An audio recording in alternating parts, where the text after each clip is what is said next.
Hello everyone. तो कल हमने अपना टॉपिक कहाँ छोड़ा था? हम ह्यूमन में न्यूट्रिशन देख रहे थे, ह्यूमन में कैसे क्या न्यूट्रिशन होता है। तो हमने salivary glands, mouth, buccal cavity वगैरह देख लिया था। अब हम टीथ के ऊपर आए थे। तो टीथ हमने बता दिए थे कि टीथ के 4 टाइप होते हैं। 4 तरह के टीथ होने की वजह से हम उनको हेटेरोडोंट बोलते हैं, ठीक है? और डाइपोडेंट बोलते हैं क्योंकि टीथ लाइफ में 2 बार आते हैं। अब टीथ कितने टाइप के होते हैं, अब हम ये देखेंगे। तो टीथ होते हैं हमारे 4 टाइप के। कौन कौन से होते हैं? टीथ होते हैं हमारे इंसिजर्स, कैनाइन, प्रीमोलर और मोलर। कौन कौन से? इंसिजर, कैनाइन, प्रीमोलर और मोलर। इंसिजर का काम क्या होता है? देखो, तुम ना अपना जब भी मुंह खोलते हो तो जो सामने वाले दांत होते हैं ना, जिससे तुम किसी को काटते हो, वो तुम्हारे होते हैं इंसिजर। जो कितने होते हैं? 4 होते हैं, ठीक है? हमारा ये मैं एक जो का डायग्राम बना के दिखाऊंगी तुम लोगों को, ठीक है? तो इंसीजर्स, जो आगे वाले जो 4 दांत होते हैं वो कौन से दांत होते हैं? हमारे इंसीजर्स। फिर उसके बाद आते हैं हमारे कैनाइन्स। कैनाइन होते हैं जो नुकीले दांत होते हैं ना, ये इस तरह के कोई दांत होते हैं जिनको आप अपनी देसी लैंग्वेज में आपकी मम्मी बोलती होगी नेस दिखाता है, नेस निकलती हैं, तो ये नेस होते हैं। जो हम लोगों के तीखे से दांत दिखते हैं ना साइड में से, वो हमारे कौन से दांत होते हैं? कैनाइन होते हैं। अब आते हैं हमारे प्रीमोलर। प्रीमोलर इसके बाद में जो आते हैं हमारे, वो प्रीमोलर होते हैं, ठीक है? तो जाड़ स्टार्ट हो जाती है तुम्हारी। ये कौन सी होती है? प्रीमोलर। 2 इस साइड, 2 इस साइड, ठीक है? फिर उसके बाद में कौन से आते हैं? फिर उसके बाद में आते हैं हमारे मोलर, ठीक है? तो मोलर 3 इस साइड होते हैं और 3 ही किस साइड? इस साइड होते हैं। लो, ये हमारा होता है एक जो में इतने टीथ होते हैं। आगे वाले जो 4 दांत होते हैं, तुमने देखा होगा जब भी छोटा बच्चा होता है, जब बाइट करता है तो इन्हीं दांतों का सहारा लेता है ना। ये टीथ होते हैं जो आगे होते हैं उसके, ये होते हैं हमारी कैनाइन। तुम कभी चिप्स का पैकेट फाड़ते हो, या फिर कभी तुम लोगों ने जो पेप्सी की बोतल होती है उसका ढक्कन ओपन किया होगा, तो तुम हमेशा क्या करते हो? साइड वाले दांतों से खोलने की कोशिश करते हो। तो ये दांत कौन से होते हैं? हमारे कैनाइन। तो ये किस काम आते हैं? बाइटिंग के। किसके काम आते हैं? हमारे इंसिजर्स बाइटिंग के। कैनाइन हमारे किसके काम आते हैं? वेयरिंग एंड टीयरिंग, चीरने और फाड़ने के लिए। प्रीमोलर्स किसके काम आते हैं? ये प्रीमोलर और मोलर लगभग इनका सेम ही काम होता है। ये क्रशिंग और ग्राइंडिंग के काम आते हैं। क्रशिंग मतलब किसी चीज को क्रश करना, पीसना। ग्राइंडिंग मतलब उसको और अच्छे से मिक्स करना। क्रशिंग और ग्राइंडिंग के काम आते हैं, ठीक है? तो ये हमारे हो गई टीथ का।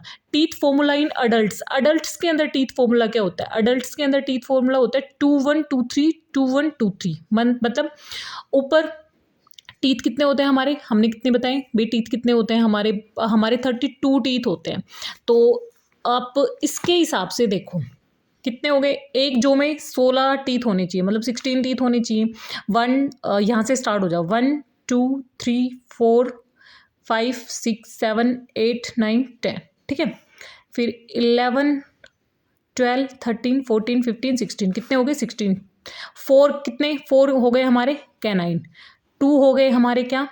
सॉरी, 4 हमारे इंसिजर्स, 2 हमारे कैनाइन, और 2 ये एंड 2 ये। 4 कितने हो गए हमारे? 4 हो गए हमारे प्रीमोलर, ठीक है? और लास्ट में 3 ये और 3 ये। कितने हो गए? 3 और 3 6। 6 कितने हो गए हमारे? टोटल कितने हो गए हमारे? देखो 16 हो गए ना हमारे टीथ का। तो ये होता है हमारा टीथ। जो चिल्ड्रंस के अंदर टीथ होते हैं उनकी वो होते हैं 20, क्योंकि उनमें ना एक तो ये नहीं होते हैं मोलर नहीं होते हैं उनके अंदर, और एक प्रीमोलर नहीं होता है। मोलर और एक प्रीमोलर की कमी होती है, जिसकी वजह से इनका टीथ फॉर्मूला क्या होता है? 2 1 2 0। तो ये कितने होते हैं? 20 होते हैं। अब हमारे आती हैं, ये हमारी टंग का डायग्राम है। जो हमारी टंग है उसके ऊपर जो टेस्ट बर्ड्स होते हैं, तुमने कभी शीशे के अंदर ना अपनी टंग को बाहर निकाल के देखो, उसके ऊपर ना छोटे छोटे बर्ड से दिखाई देते हैं। वो हमारे क्या होते हैं? टेस्ट बर्ड होते हैं, जो टेस्ट के बारे में बताते हैं। तो टेस्ट बर्ड के अंदर जो सबसे पीछे वाला एरिया होता है वो बीटर टेस्ट के बारे में बताता है। बीच वाला एरिया होता है साल्ट के बारे में बताता है। ये स्वीट के बारे में, सोर के बारे में। जो साइड वाला हिस्सा होता है ये सोर के बारे में। तो ये हमारे टंग का टेस्ट का डायग्राम है कि हमारी टंग में कहाँ कहाँ कौन कौन से टेस्ट के बारे में बताती है। अब आती है डेंटल कैरीज, मतलब दांतों में होने वाली प्रॉब्लम्स, ठीक है? Teeth decay, dental caries is damage to a tooth that can happen when decay causing bacteria in your mouth make acidic that attack the teeth surface or enamel। भाई हम क्या करते हैं? हम लोग खाना खाने के बाद में क्या करते हैं कि ढंग से कुला उला नहीं करते हैं, तो जिसकी वजह से क्या होता है, जो हमारे मुंह में जो बैक्टीरियाज होते हैं ना, जैसे हमने कुछ भी खाया, मीठा खाया, तो हमने क्या किया, माउथ वॉश नहीं किया ढंग से, तो हम क्या करेंगे, फिर वो जो मीठा खाने के बाद में जो मुंह, धीरे धीरे क्या होगा, मुंह के अंदर बैक्टीरियाज आने लग जाएंगे, फिर धीरे धीरे हमारा क्या होगा, मुंह का जो नेचर होता है वो बैक्टीरियाज एसिडिक नेचर निकालते हैं, तो जिसकी वजह से हमारी टीथ के ऊपर ना लेयर होती है, जिसकी वजह से टीथ का जो व्हाइट कलर का ऊपर वाला हिस्सा जो तुम्हें दिखता है वो होता है इनेमल का, तो वो एसिडिक क्या करता है, धीरे धीरे हमारे इनेमल को खराब करने लग जाता है, जिसकी वजह से क्या होता है, हमारे टीथ डिके होने लग जाते हैं, खराब होने लग जाते हैं। तो how can the dental caries is prevented, be prevented, हम कैसे डेंटल कैरीज को प्रिवेंट कर सकते हैं? अवॉइड शुगर रिच ईटेबल, जो जिस खाने के अंदर ज़्यादा मीठा हो वो नहीं खाना चाहिए। Regular brushing of teeth after meal, खाना खाने के बाद में डेली ब्रश करना चाहिए। Vigorous chewing of fibres food, जो फाइबर्स फूड होते हैं उनको काफ़ी चबा के खाना चाहिए। Consumption of water containing in 1 ppm fluoride, जो हम पानी पी रहे हो ना उसके अंदर फ्लोराइड की मात्रा 1 ppm होनी चाहिए, अगर इससे ज़्यादा फ्लोराइड की मात्रा होगी, इससे कम होगी, तो वो हमारे टीथ के लिए क्या होती है, हानिकारक होती है। तो ये होती है डेंटल कैरीज। अब उसके बाद में आती है हमारी क्या, टंग। टंग क्या होती है, the floor of the mouth cavities occupy the muscular large movable tongue.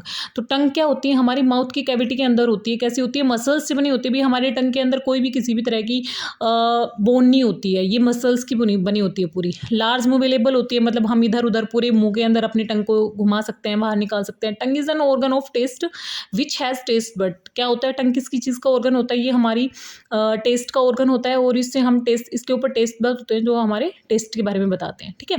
तो और टंग क्या करती है, और टंग जो हमने स्लाइवा निकाला उस स्लाइवा को हमारे खाने के अंदर मिक्स करने का काम करती है, जो हमने खाना खाया था उसको बोलस के रूप में कन्वर्ट करने में हेल्प करती है, मतलब उसके अंदर स्लाइवा मिक्स करके खाने को च्विंग हमारे दांत करते हैं, और इसमें स्लाइवा मिक्स करने का काम कौन करती है, टंग करती है। अब आ जाते हैं हमारे फेरिंग्स, इसोफेगस, स्टमक, ये हम कल पढ़ाएंगे। तो थैंक यू सो मच।